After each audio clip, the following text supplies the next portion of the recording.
Hey, Shalom Israel. Most High in Christ bless. Why haven't you subscribed? IUIC New Orleans, subscribe. Go to our YouTube page. Help us to grow. Comment, like, share. What's going on? Make it happen.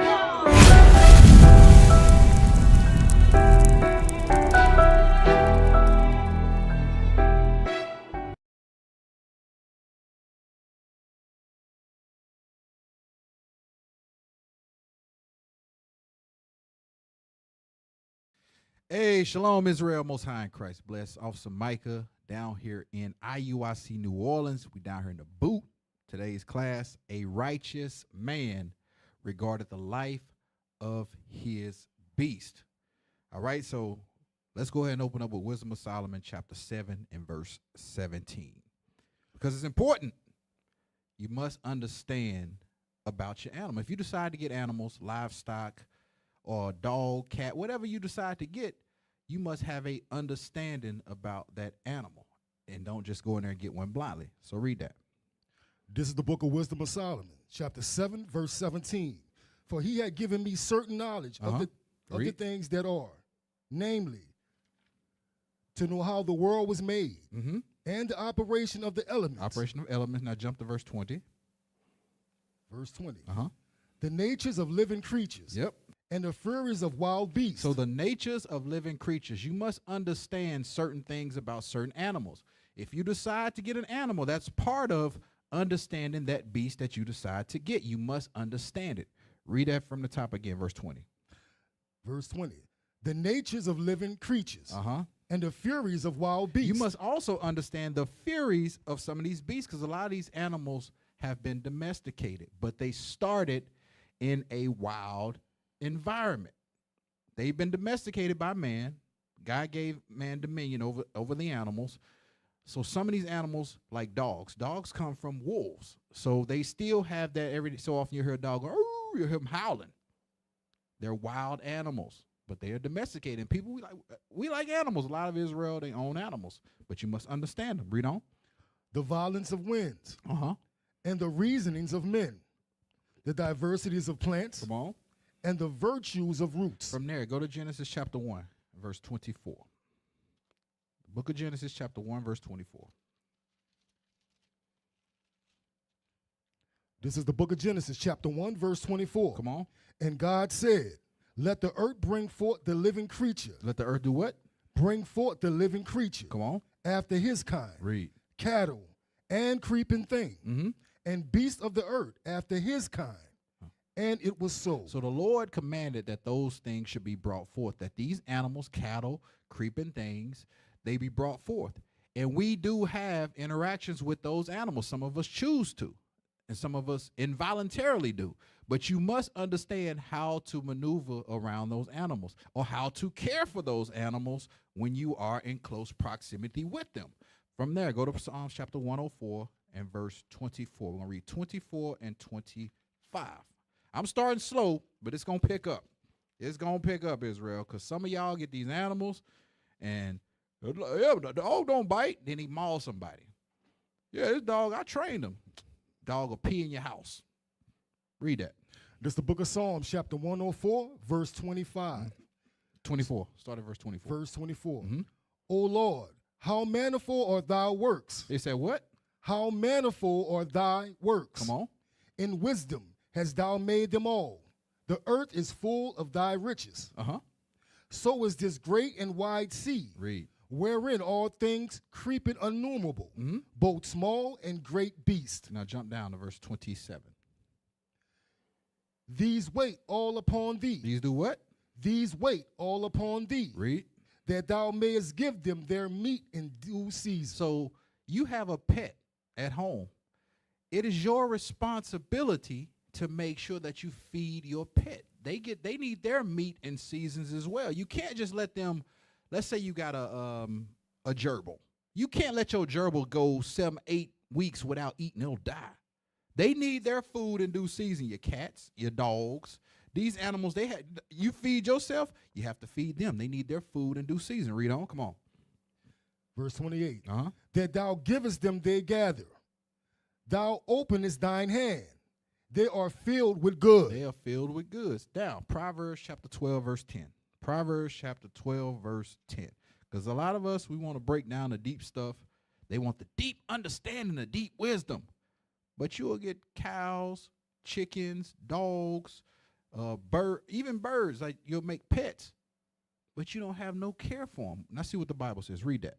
This is the book of Proverbs, chapter 12, verse 10. Come on. A righteous man regarded the life of his beast. The righteous man and woman will regard the life of their beast, which means you will take care of your animals.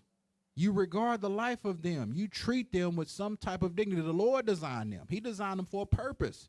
And he gave us dominion over them, not to abuse them, but to treat them with respect. You have to respect the animal, because some of these animals, if you don't respect them, they'll hurt you. They can hurt you very, very bad. Now, let's finish it out. Read that again. This is the book of Proverbs, chapter 12, verse 10. Come on. A righteous man regarded the life of his beast, but the tender mercies of the wicked are cruel. The tender mercies of the wicked are cruel. They won't, it'll be 20 below outside. They won't even go outside and put hay in the doghouse. Your cat out there about to freeze to death. You won't even provide shelter. You won't look out for your animals. That's what it means when you regard them. You're supposed to treat them with humane treatment.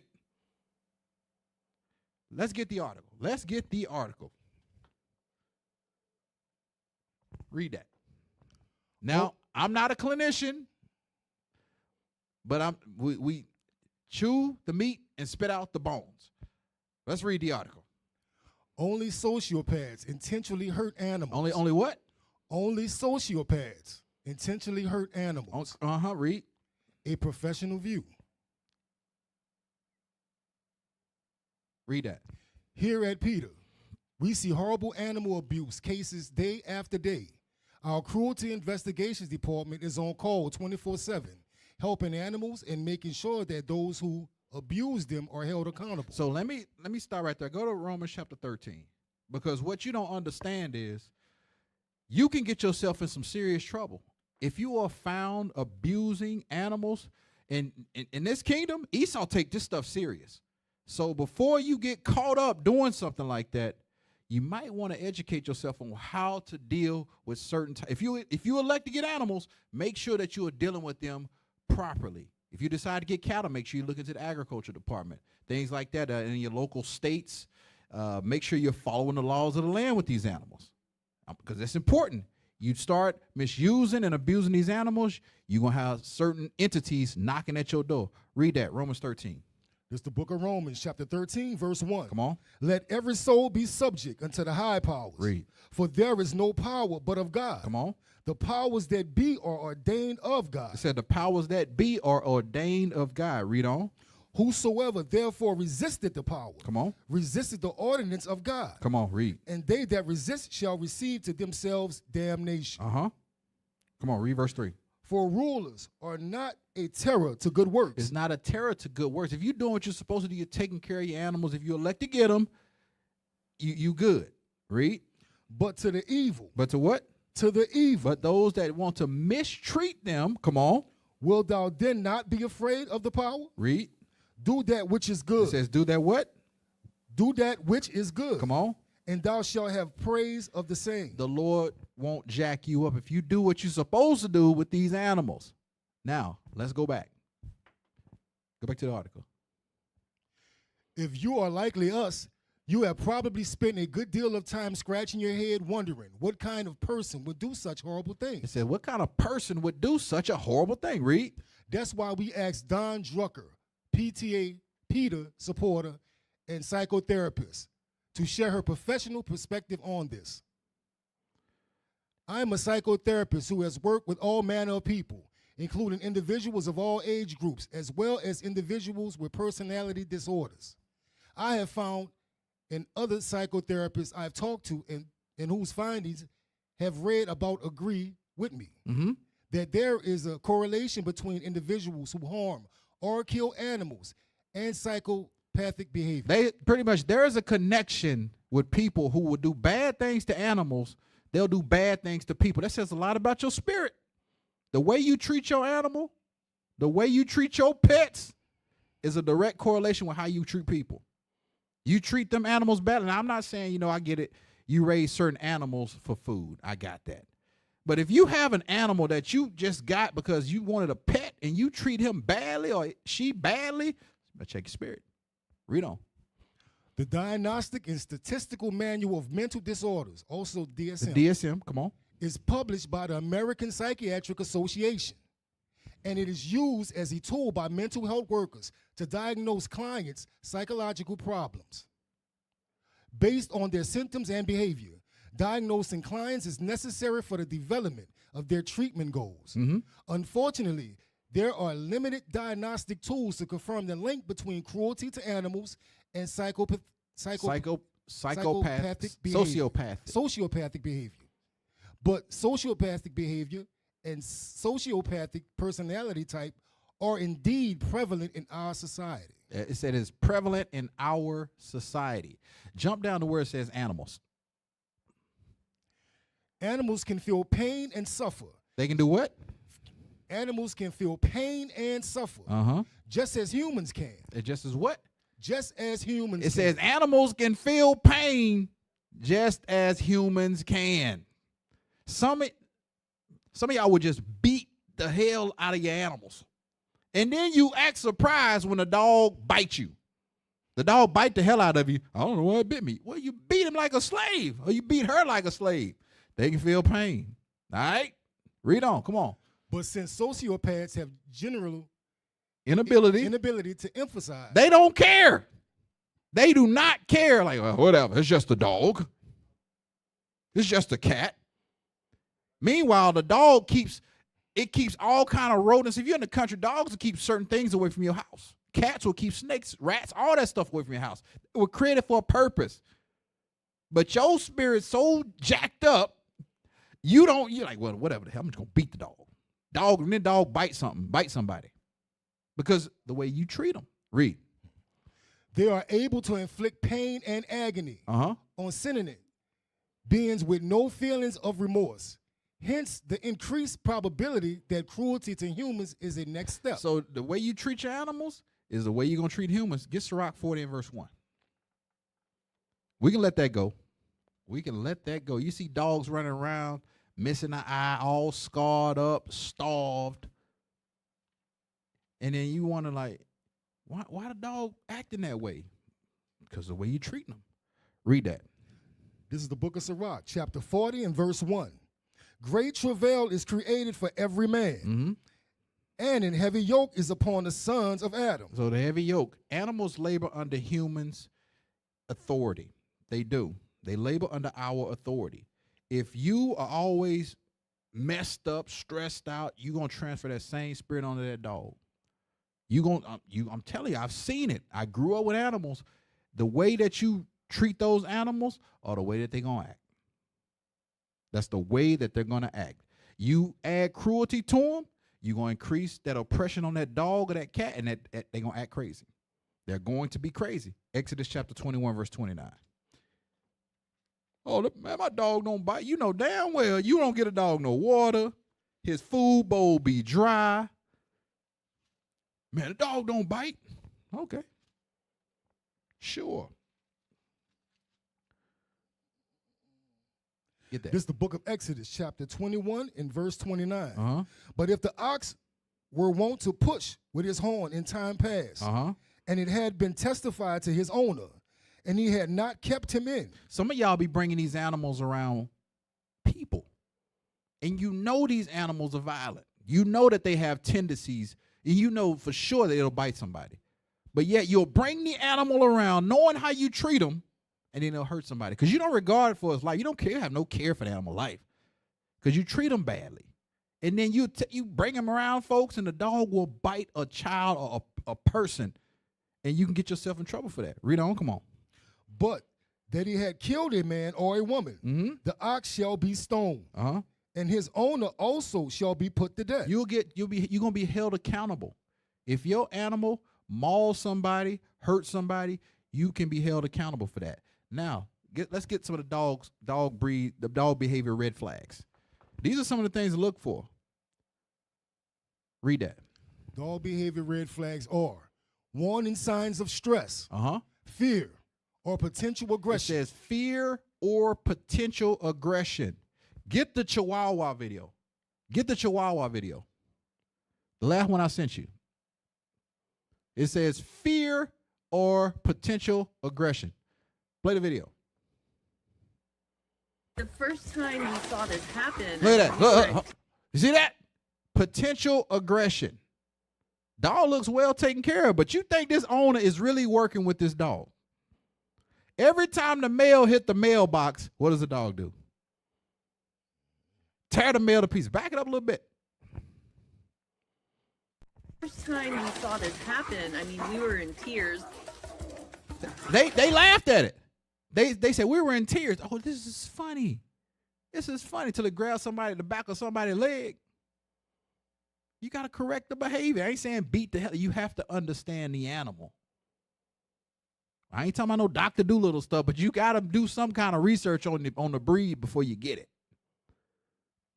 All right, go back to the notes. All right. Warning signs of stress, fear, or potential aggression, including severe reactivity, lunging, barking, resource guarding. So if it's lunging, you walking the dog is lunging at somebody, or it's barking, and you'll know because, like for example, I have a dog.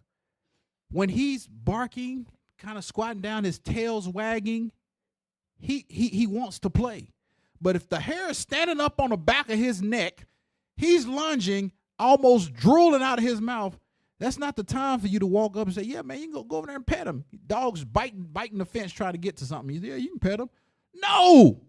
You must understand that's not the time. You must understand red flags in dogs' behavior. A red flag is hair set up on the back of his neck. He's posted up. He's holding posts. He's ready to attack. You must understand these things. Read on. Resource guarding. Resource guarding. Like if you don't feed him enough, and then once he gets food, he's got that look at you like, you better not come over here. I'm going to bite you. You have to make sure that you're training him up and you're teaching him the right way.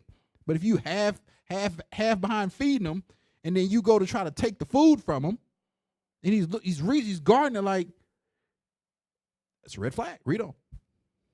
People, objects, handling sensitivity, growling during grooming. You go to try to bath them, he grrr. Okay, read on. Persisting hiding, avoidance, excessive vocalization, and sudden changes in appetite or energy. Read.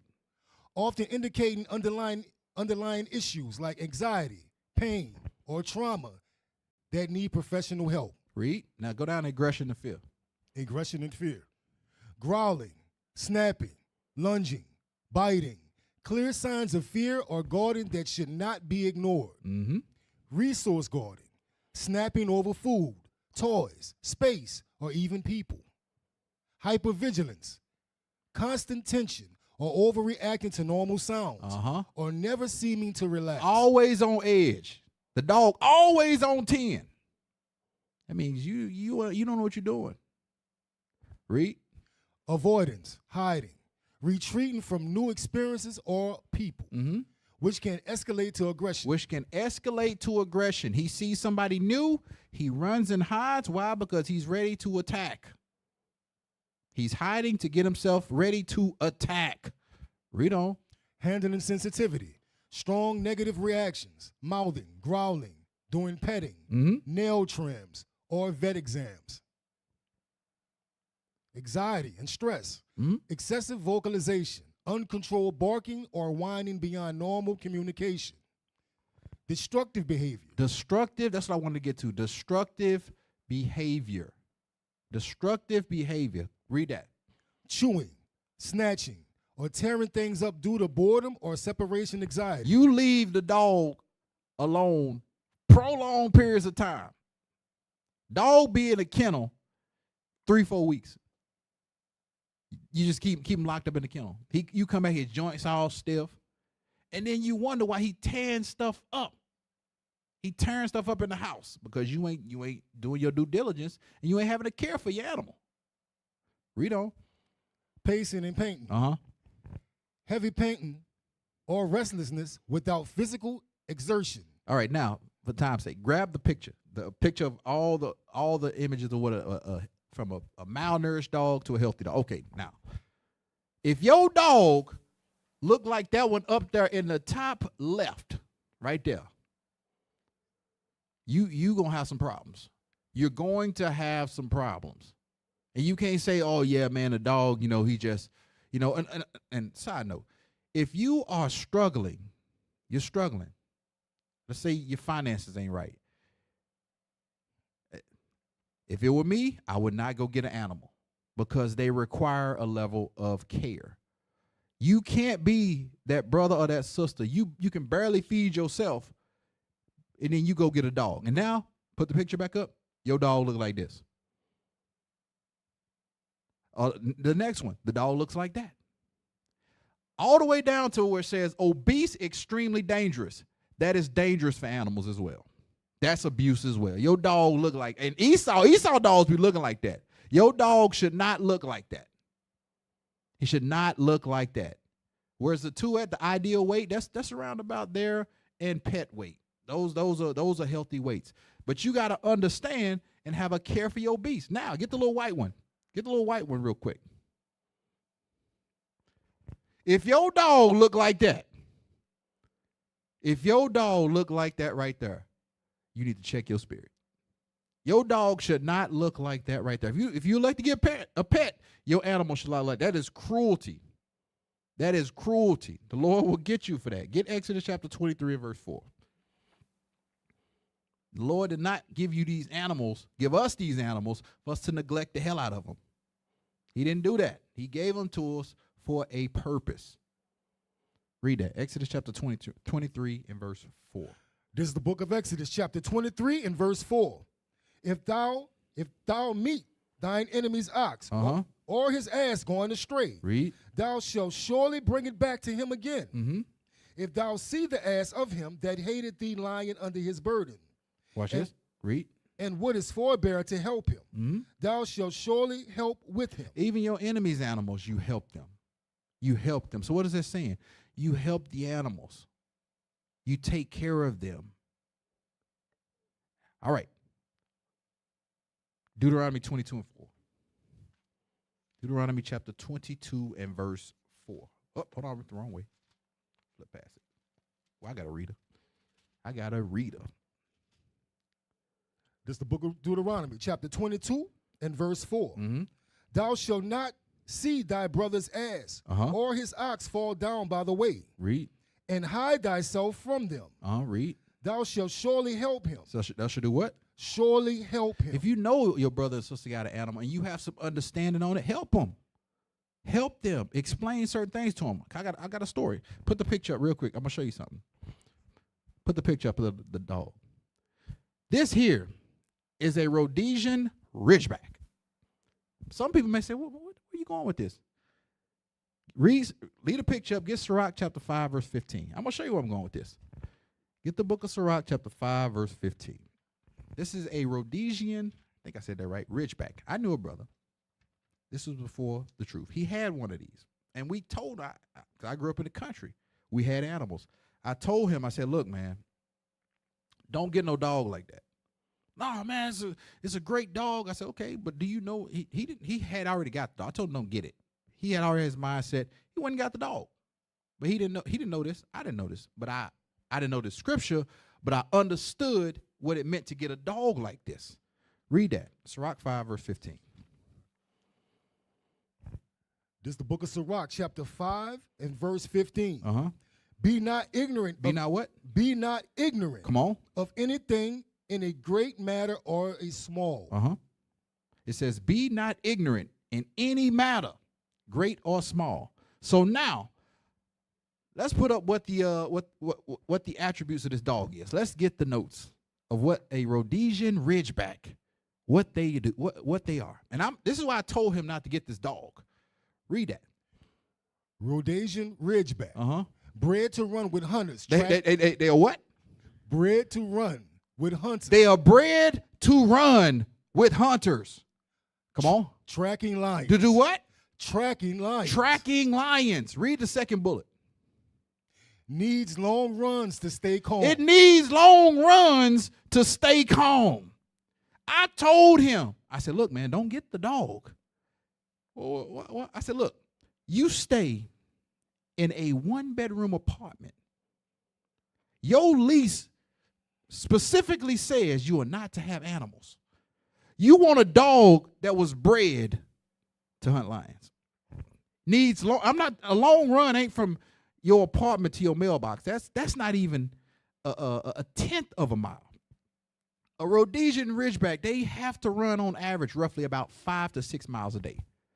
And this guy, he wasn't in shape to let me get my cartoon picture. I'm gonna show you how his him and his wife looked. Get the cartoon picture of the couple. That's how him and his wife looked. I said, brother, look, you don't need that dog. You don't need that dog. The dog is nothing against the brother, but I was looking at the facts. I was looking at, hey, man, look, I know a little bit about them dogs. You don't need that one because your lifestyle, because your own profile don't fit what that dog need. But he's like, no, man, I like the way it look. You know, it's going to be good with my wife. Okay, all right, brother. He went and got it. Dog told all kind of stuff up in the apartment. Tearing all kind of stuff up in his apartment. Now he mad as hell. Go back to the attributes of the Rhodesian Ridgeback. Go back to it. Read that. Rhodesian Ridgeback, bred to run with hunters, tracking lions. Needs long runs to stay calm. Watch this. The Rhodesian Ridgeback is a large. Is a what? A large. Not a large, but a large what? Is a large athletic breed. Athletic. I tried to explain this to him. The dog legs long. The dog is designed to run like a Dalmatian almost. Dalmatians were designed to run beside carriages with horses. So a lot of people think, oh, they look good with the spots. They were designed to run too. They were designed for it. So if you're not a very athletic brother or sister and you want certain breed of dogs, you got to get a dog that matches spirit. If you don't like to run, don't get a Rhodesian Ridgeback. Don't do it. Why? Read on. Come on. A Rhodesian Ridgeback is a large, athletic breed of domestic dog, originating from southern Africa. Come on. Distinguished by a ridge of hair along its spine that grows opposite to the rest of the coat. Read. It was bred as a versatile hunting and guard dog, known for its endurance. Known for its what? Its endurance. It wasn't known to lay on the couch and sleep. It was known for its endurance. It likes to run. Read. Its loyalty. And dignified temperament. Read. The breed remains a popular companion worldwide. Come on, go to the next one. Ridgebacks are powerfully built yet agile. They're what? Powerfully built yet agile. Powerfully built and agile.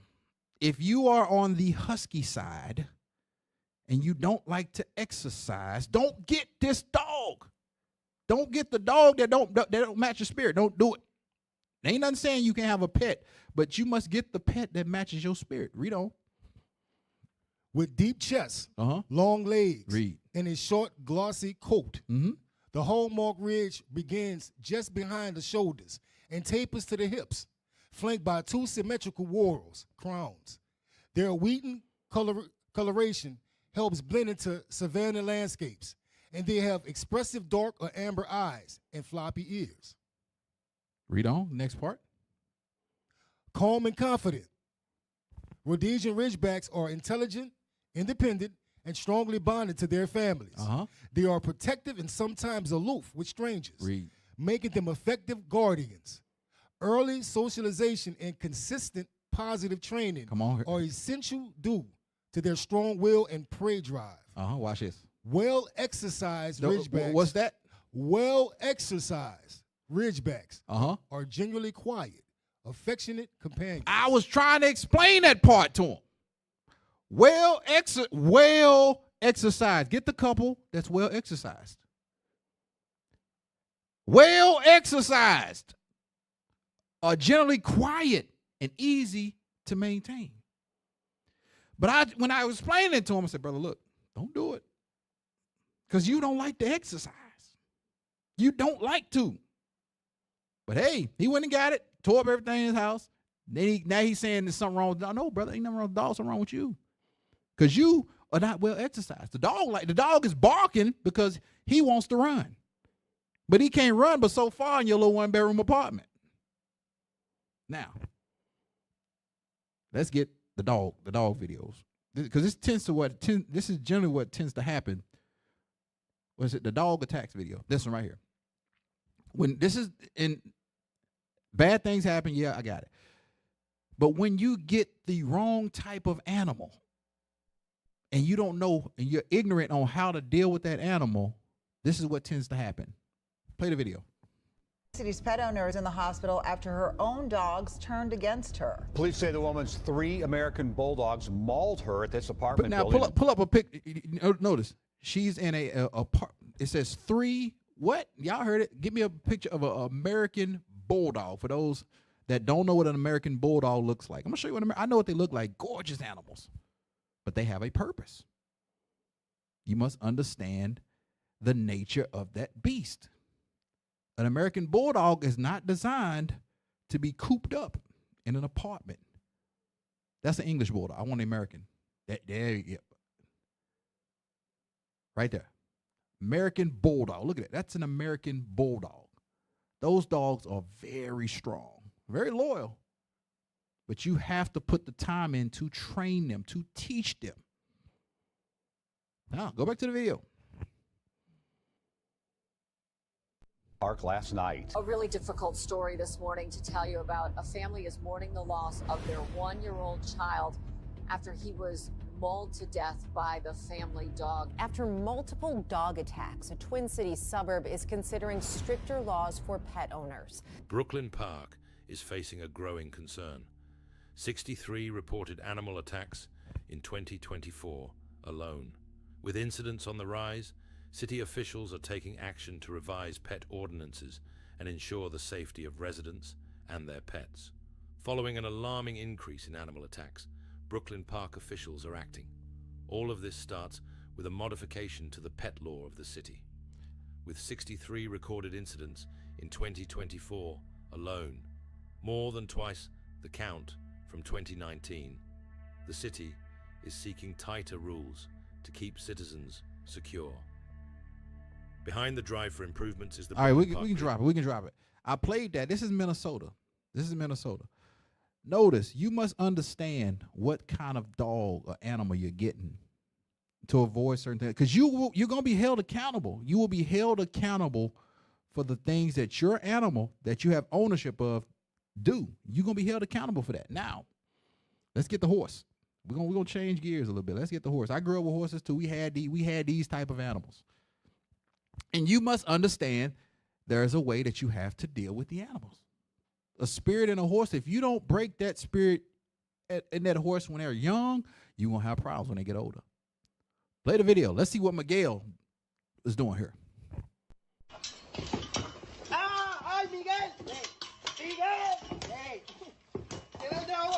Play it again. Someone may have missed it. Let's see what Miguel's doing.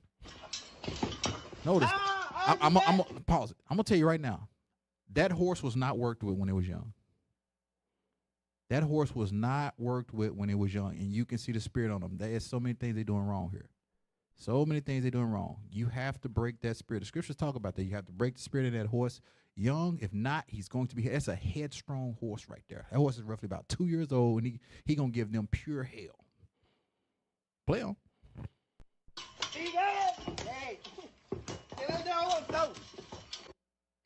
All right, now, let's get the one about the floating the teeth.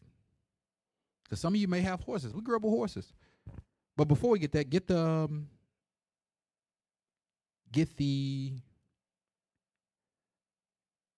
let's get the screenshot of floating a horse's teeth is routine. Because some of you may want to get horses. I know an officer right now. He loves horses. I said, do you know that you have to take care of them? He just want to ride it. Okay, well, there's certain things you have to do with a horse. Read that. Floating a horse's teeth. Floating a horse's teeth is a routine, essential dental procedure for maintaining equine health in a country living or farm setting. It involves filing down sharp enamel points, hooks, or overgrowths on the molars that develop because horse teeth grow continuously. They teeth grow continuously, and I'm gonna tell you a telltale sign, because when we had them, we had to go out and feed them, and you would notice there would be a lot of feed dropped on the ground. Man, what's going on? And as a teen, my uncle would say, "Time to float their teeth, boy. You gotta float their teeth." What you mean? You gotta take care of their teeth so they don't become malnourished. You have to look after them. You have to have a care for them. You have to maintain them. You have to take care of their hoofs. You got to take care of their coat. You got to make sure they're getting enough salt. But if their teeth, the thing that they need to chew the cud, to grind their food up, if that ain't being maintained, your horse, get the picture? This is what your horse gonna look like. This is what your sway backed and starving. Look at the hoofs. Look at the front hoofs. Zoom in on the hoofs of the horse. That's what your horse gonna look like. What are those? That's what your horse gonna look like. You're gonna have all kind of problems because you want a horse, but you don't know how to maintain them. Now, get the Facebook, the one with the okay. I'm gonna kind of help you understand something. You need a certain acreage. Did I say that right? Yeah, acreage. A certain amount of land for these animals. You can't get, you can do what you want. If it were me, you need a certain, that's a nice way to put it. You need a certain piece of land or acreage, that's the right word. A certain acreage of land to put these animals on. This is what you don't want to do with a horse. Play the video.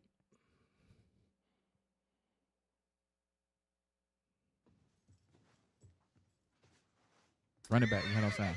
No, notice. They in the house. That's not a barn. Run it back. This is what you don't want to do with your horse. All right? Because horses, they need space. You can put them in the barn when it gets cold outside, but don't be that Jew that gets a horse and you stay in a 3-bedroom apartment. Or you have 0.2 or 0.1 acre and you got a horse. Brother, your priorities all messed up. Play the video. This is what you don't want to do with a horse.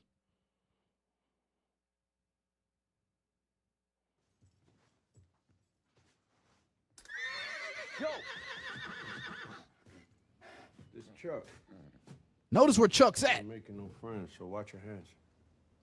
He said he ain't making no friends, so he warned him. Hey, look, he understands his beast.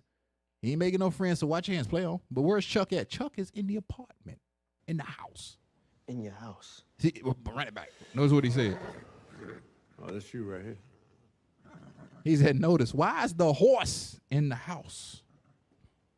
And there's the couch. I ain't staying here. All right. All right, well, Chuck staying here. You can go.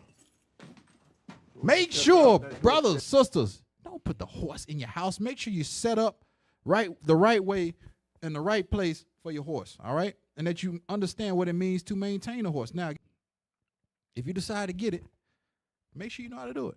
Make sure you know how to take care of their teeth. Now, we saw what Miguel did. Miguel did it the wrong way. You notice how they're controlling, this is Esau, but notice how they're controlling the horse's head. That's very important. You have to do that. There are certain bridles and bits that you use to control an animal like that. All right, play the video.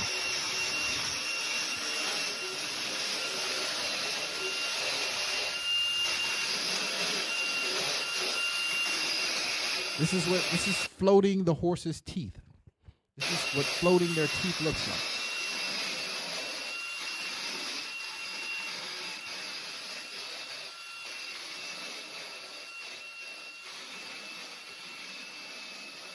Some of you may think, man, that horse dropping all that feed. I ain't gonna feed the horse. I'm just not gonna give him that much feed no more. But the animal's trying to let you know, like, hey, look, something's wrong. Teeth ain't working right. So you have to take care of your beast. Go back to floating teeth. We'll finish it out, and then we'll get to the next part. The screenshot. This is explain what was the process of what was happening. Key aspects of floating horse teeth. Mm-hmm. Purpose: to prevent pain, ulcers, and infections. Improve chewing efficiency. Come on, read. And ensure comfort, especially when wearing a bit. When wearing a bit, because you're going to want to ride the horse. Those bits is what you put in a horse's mouth to turn them left, right, and you pull back to stop them. Come on. Process. An equine dentist or veterinarian uses manual or motorized wraps, floats, to smooth the teeth. Frequency. Generally recommended annually. Yearly. Read. Though it depends on the horse's age, diet, and dental history. Signs of need in a float. Watch this. Dropping feed. Dropping feed. Read. Drooling. Fighting a bit. When you're trying to put the bit in the horse's mouth and it's fighting you, because the bit will go. If you know what you're doing, the bit will go right in. But if you're trying to force the bit in and the horse is fighting you to put the bit in his mouth, it's probably a sign he needs to have his teeth floated. Read. Weight loss. Weight loss. That's a big one. Or head throwing. He does this. You'll notice he'll be throwing his head up and down. It's like something's wrong with him, but you have to have an understanding of the beast. Now go back. Go to the next screenshot.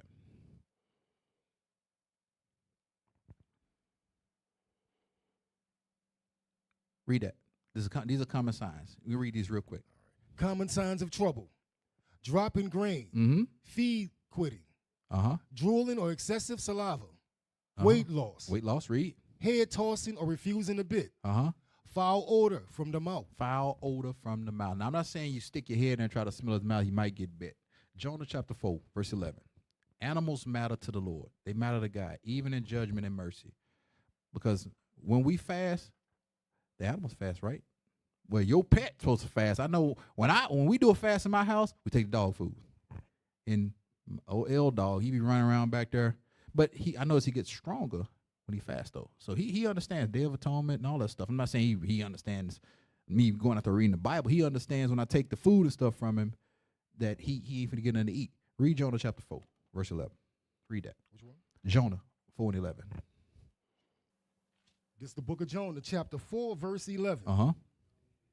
And should not I spare Nineveh, that great city, Read. wherein are more than 600,000 persons that cannot discern between their right hand and their left hand, and also much cattle. Isaiah chapter 11. No, Matthew 10 and 29. Matthew 10, 29. Let me get that first. A little bit easier. Matthew chapter 10, verse 29. This is the book of Matthew, chapter 10, verse 10, chapter 10, verse 29. Are not 2 sparrows sold for a farthing?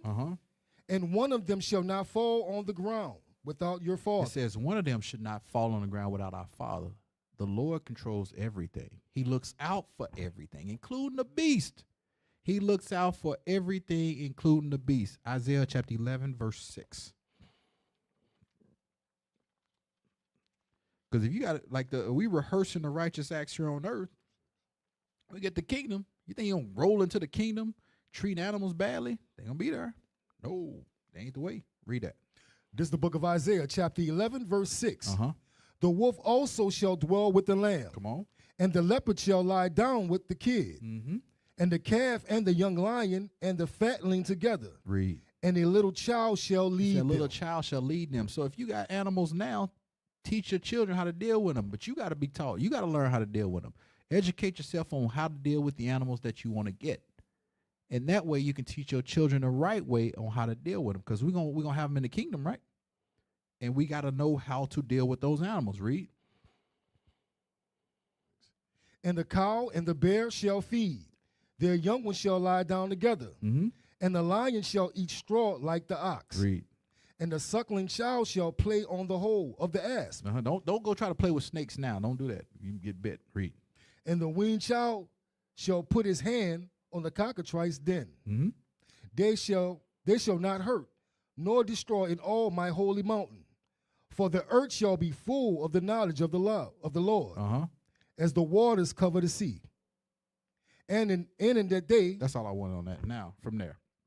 Romans 8:19. Romans chapter 8, verse 19. It's one of my favorite scriptures. Book of Romans chapter 8, verse 19.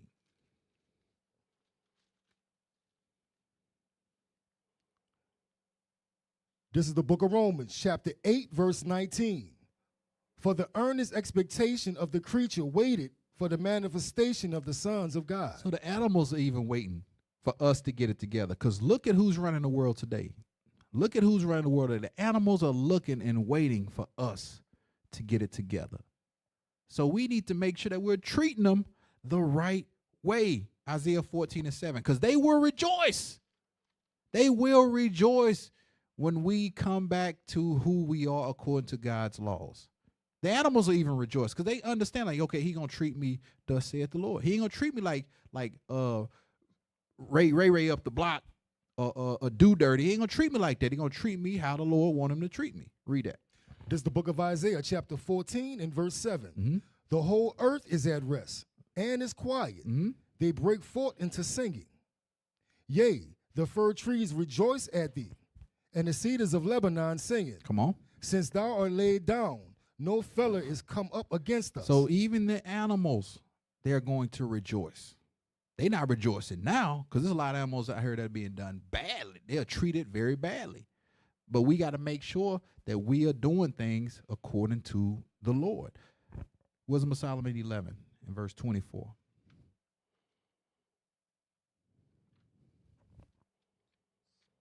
Wisdom of Solomon chapter 11 verse 20. I bumped my microphone. Hopefully it didn't go on the wrong channel or something. Wisdom of Solomon, chapter 11, verse 4. Verse 24. Verse 24. Mm-hmm.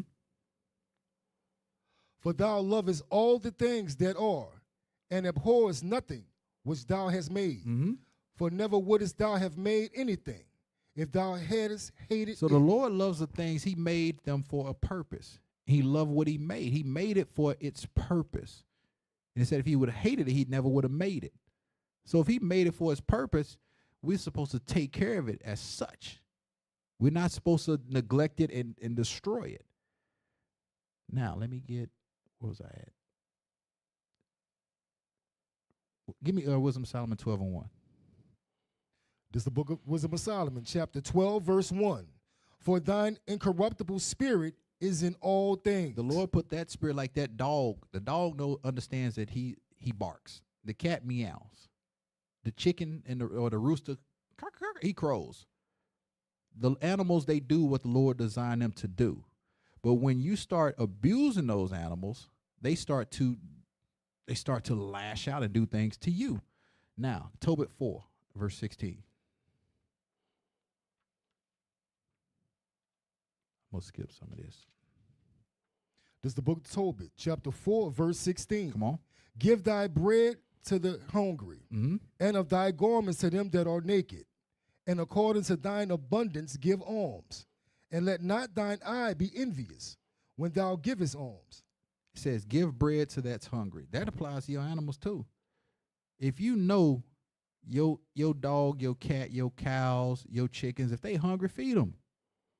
Maintain them. If that's something that you want to do, make sure that you're able to sustain and take care of those animals. You have to be able to feed them and provide provisions for them.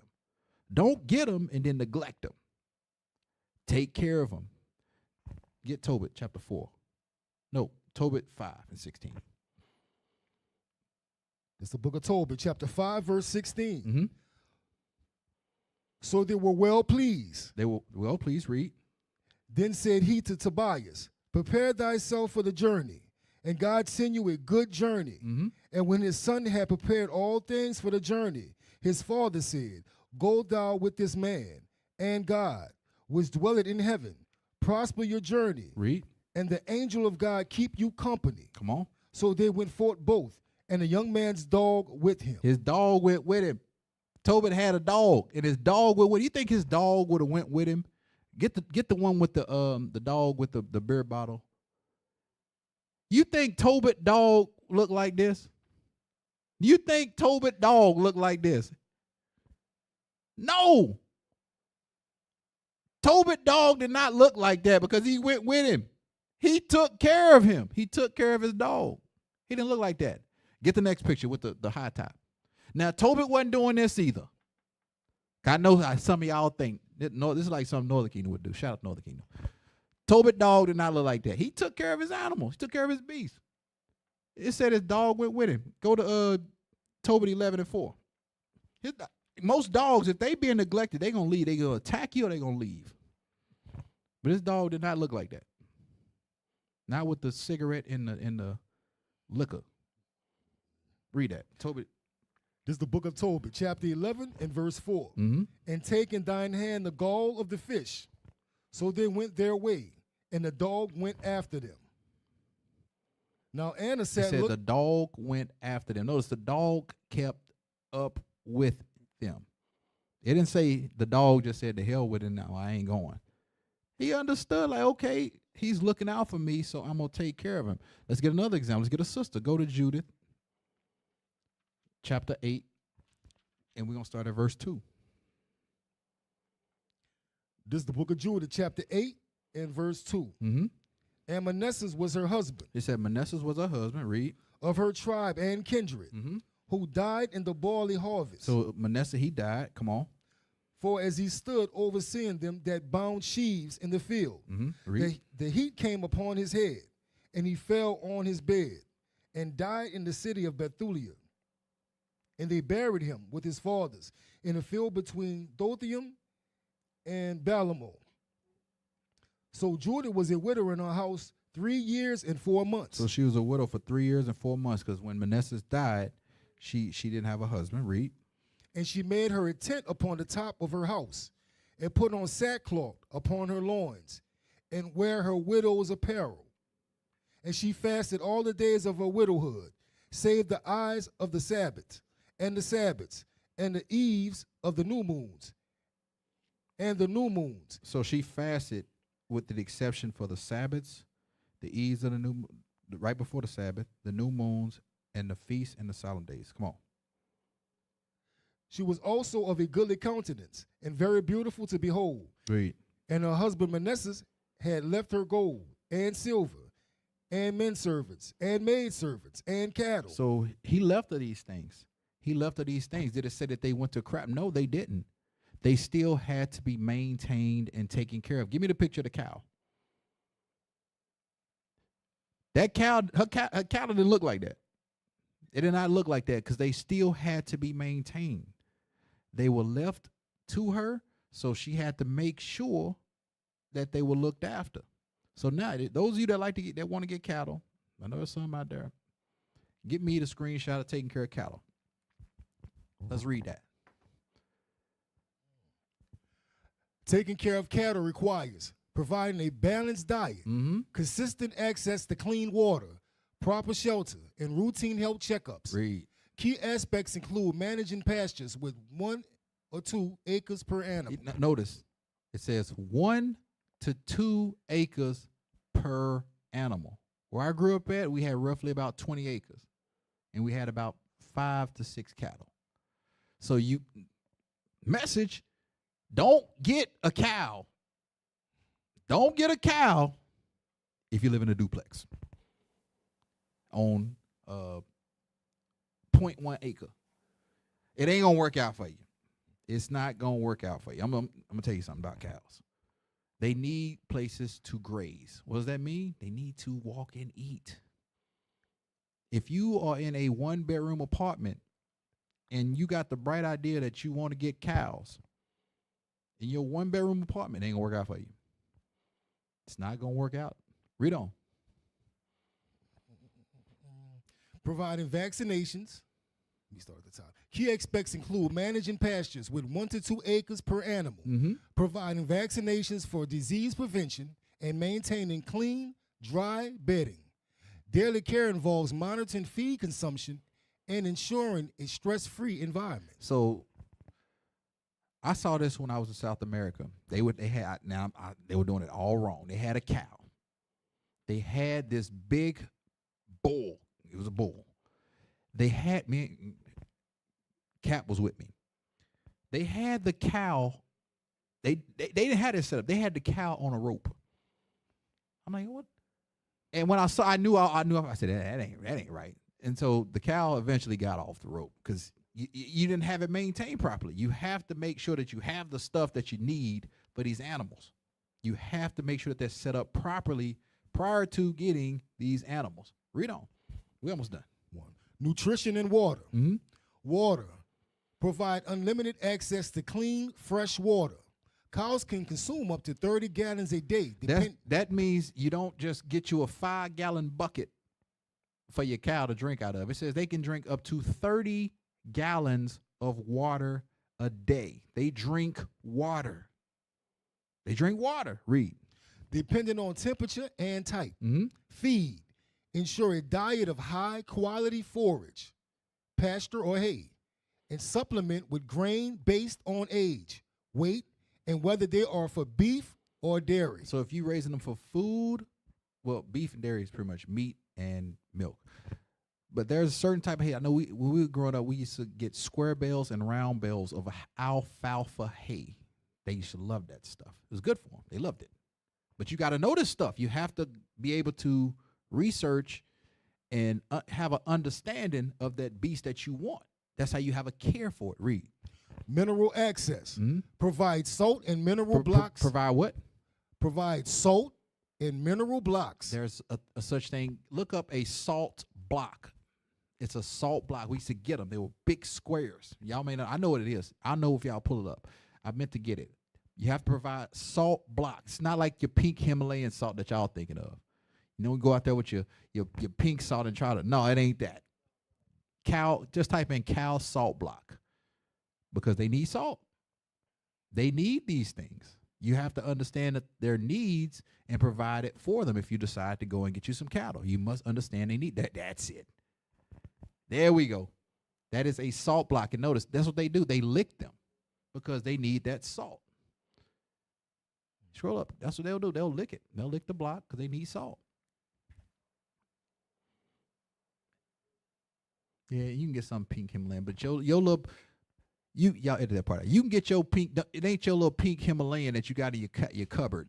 They need a lot of salt. All right. So they need a certain level of salt consumption. They have to have it. So go back.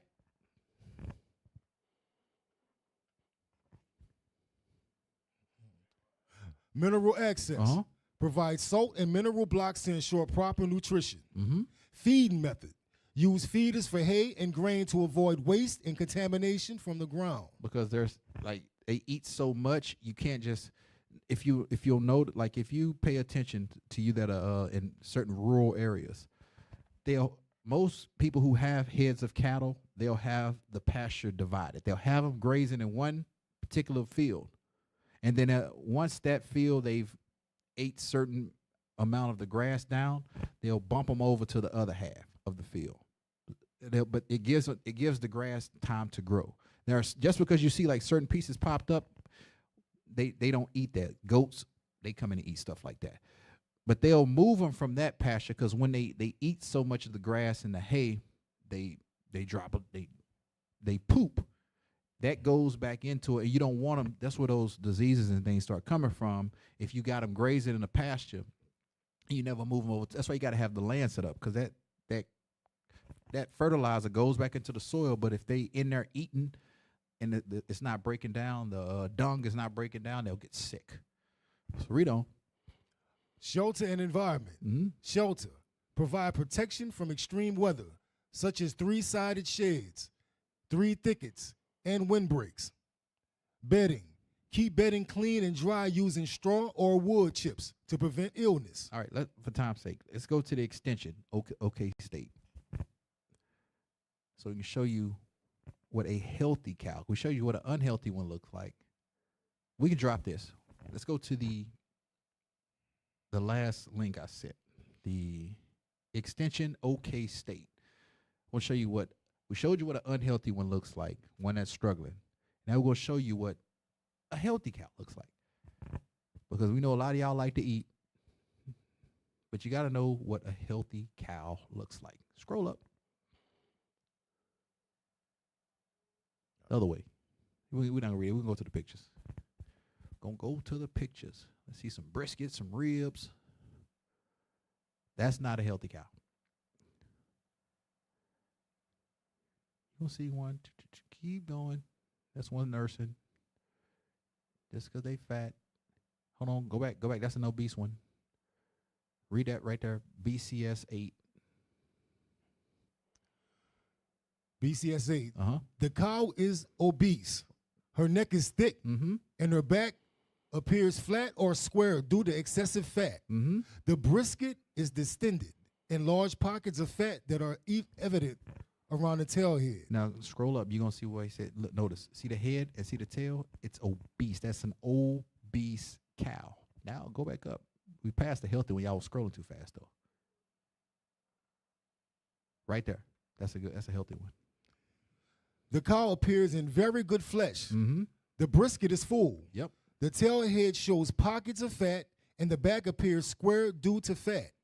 The ribs are not visible and appear smooth due to fat cover. That's a healthy cow. Notice now go back to the unhealthy one. I'm gonna show you an unhealthy one. Nope, that's a fat obese one. That's not the way cows look. That's too big. Read that right there. That's the one 4. Yeah, 4. Yeah, that's it. That's the read that. All right. The cow may be described as a moderate to thin.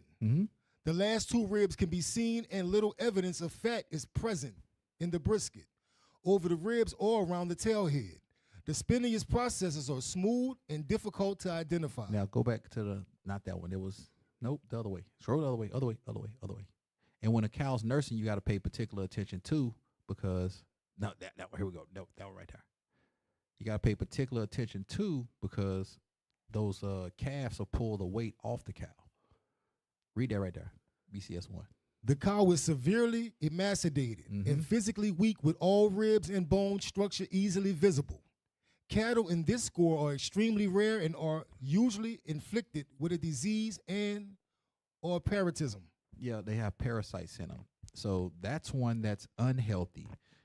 Now, Sirach 5:15, and then we'll get ready to close out.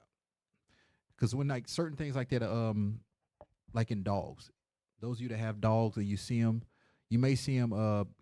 See if you can find a video of a dog dragging his behind on the carpet. Because some of you are like, why do they do that? People laugh and, oh, dogs got worms. He's got parasites in him. But you got to know this. You got to do the research to know that's why that dog is dragging his behind. Y'all may be able to find one. Most people laughing like, why is the dog doing that? Or he's dragging his behind on the grass with his back legs up and his front ones. He's dragging his behind. It's got worms in him. Read Sirach 5:15. This is the book of Sirach, chapter 5, verse 15. There we go. Yeah, right there. Boom. It's wrong.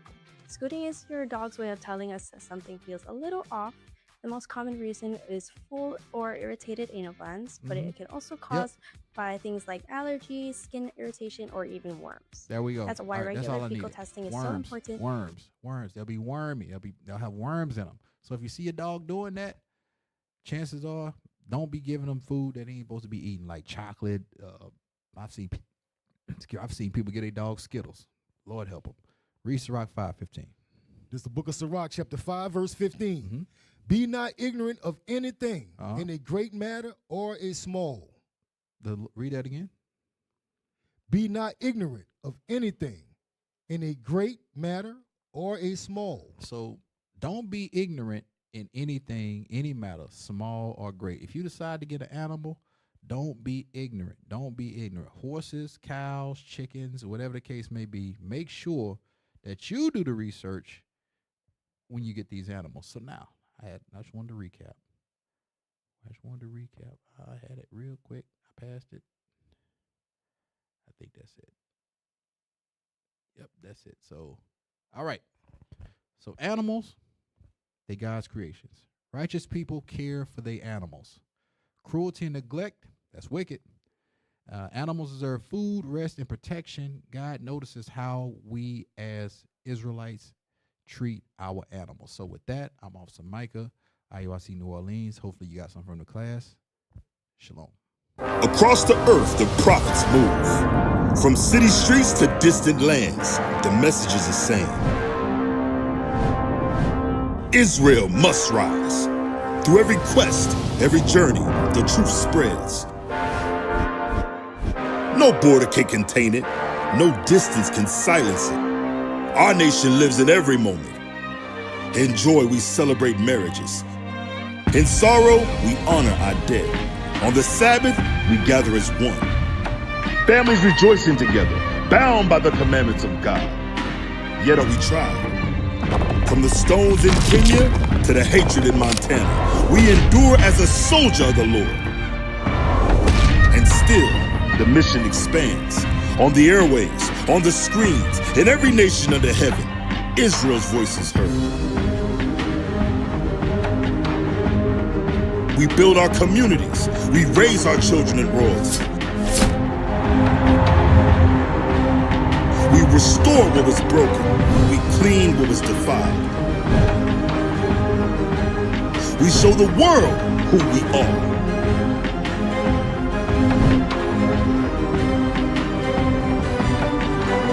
This is Israel united in Christ.